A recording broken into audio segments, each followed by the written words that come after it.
ہمارے ہاں نوجوان نسل کے اندر بالخصوص یہ مرض تیزی سے آیا ہے، مذاق کرنے والا، لطیفہ سنانے والا۔ اور اب وہ چونکہ پرموٹ ہوا ہے تو بعض بڑی عمر کے لوگوں میں بھی اس بیماری نے جڑیں پکڑ لی ہیں۔ ہر لطیفہ سنانے کا نہیں ہوتا، ہر بات بتانے کی نہیں ہوتی، ہر جگہ آپ کا رویہ اس طرح کا نہیں ہونا چاہیے کہ جو آپ کے منہ میں سمجھ میں آیا وہ آپ نے کہہ دیا، وہ جھوٹ ہو وہ سچ ہو۔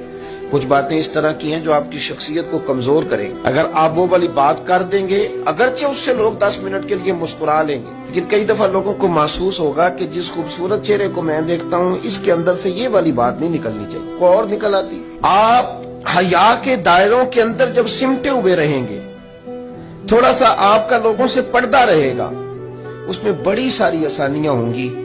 میں نے تو یہ دیکھا ہے کہ جہاں لوگوں نے بے تکلفی زیادہ کر لی، مذاق زیادہ ہوئے، وہاں نفرتوں نے جنم لینا شروع کیا۔